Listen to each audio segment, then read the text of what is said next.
அன்பிற்கினியவர்களே, இனிய வணக்கம்.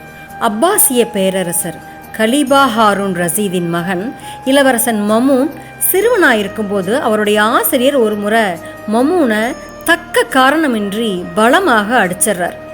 ஏன் என்ன அடிச்சிங்கன்னு அவர் திருப்பி கேட்குறார்.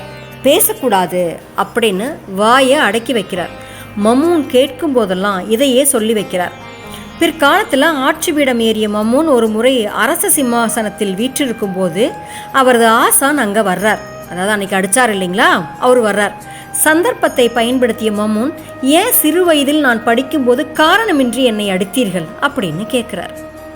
நீங்கள் இன்னும் அதை மறக்கவில்லையா அப்படின்னு ஆசிரியர் கேட்குறார். இல்லை, நான் மறக்கவில்லை அப்படின்னு சொல்கிறார். நான் உங்களை அடித்ததற்கான காரணம் அநியாயமாக தண்டிக்கப்பட்டவன் என்றும் மறக்க மாட்டான் என்பதை நீங்கள் கற்றுக்கொள்ள வேண்டும் என்பதற்காகவே அப்படின்னு பதில் சொன்னாருங்களா அந்த ஆசிரியர்.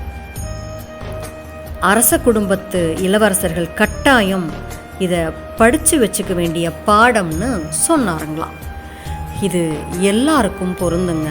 பதவியில் இருக்கிறவங்களோ இல்லாதவங்களோ யாராக இருந்தாலும் சரி, காரணமின்றி ஒரு மனிதன் காயப்பட்டாலோ மனதளவிலையோ அல்லது உடலளவிலையோ கண்டிப்பாக வாழ்க்கை முழுவதும் அதை மறக்கவே மாட்டாங்க.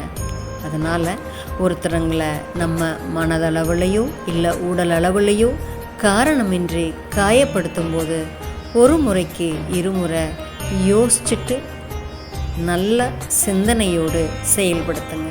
சரிங்களா? நாளை சந்திப்போம் தோழமையிலே. மகிழ்வுடன் விஸ்டம் மெட்ரிக் மேல்நிலைப்பள்ளி செய்யாற்றை வென்றான்.